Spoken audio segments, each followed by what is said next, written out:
masyhur jadi cerita-cerita wali ya saya ulang lagi ya. Latih, meskipun dari kecil latih. Makanya kamu tahu kenapa Quran itu kalau ngendikan sujud kayak gitu spesial. Balillah fa'bud wa kum minas syakirin. Jadi meskipun kita di dunia umumnya orang saya makan, saya minum. Saya juga punya istri, punya keluarga, punya apa. Tapi saya belum pernah melihat anak saya itu sebagai anak saya. Saya kalau melihat anak saya ini teman sujud saya, nanti yang meneruskan sujud saya.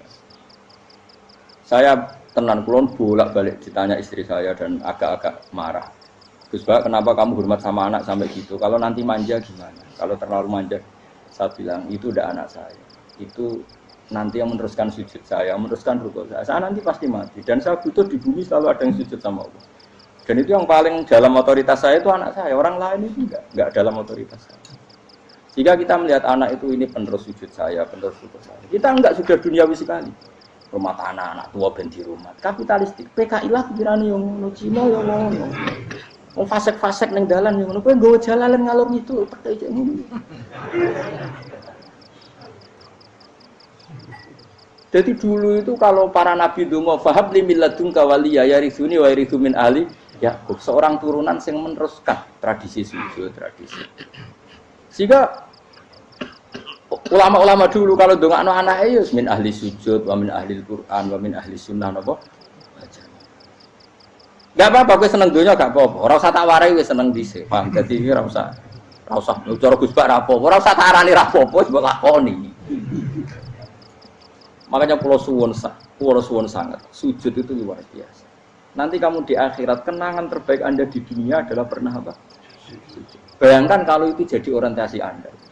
Anda berpolitik, cek melok partai Gerindra, cek Golkar, cek PDI supaya jadi penyuara sujud tidak dilarang di Indonesia karena umat Islam mayoritas. Saking mayoritasnya sampai pejabat rasolat rawani.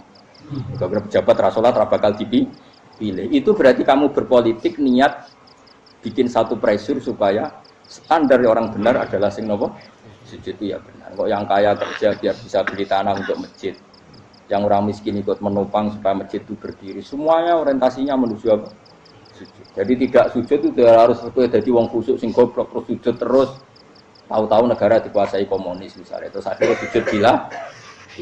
Termasuk menciptakan satu suasana Islami di negara ini juga berarti menciptakan keberlangsungan sujud. Karena dengan suasana Islami berarti sujud tidak dilarang bahkan dianjurkan dan sebagainya.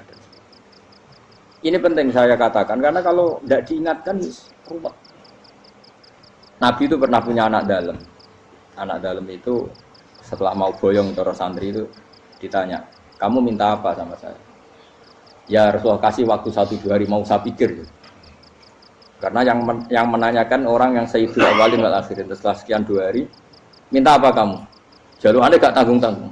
As'aluka murafaqataka fil jannah. Saya minta jadi temanmu di surga. Oh Nabi kaget tuh. Kok kalian diwarai wong? Mboten nanti sing mari. Kok Nabi diwarai wong ndak ya. Terus, kenapa kamu minta itu? Kata tadi, kalau saya minta dunia itu nanti zailah. Dunia itu pasti hilang, faniyah pasti hilang. Maka yang abadi adalah saya jadi temanmu di surga.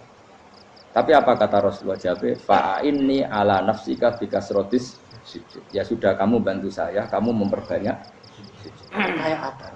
Nabi pun mintanya fa'inni ala nafsika bikasrotis sujud. Saya bantu untuk menolong diri kamu memperbanyak apa?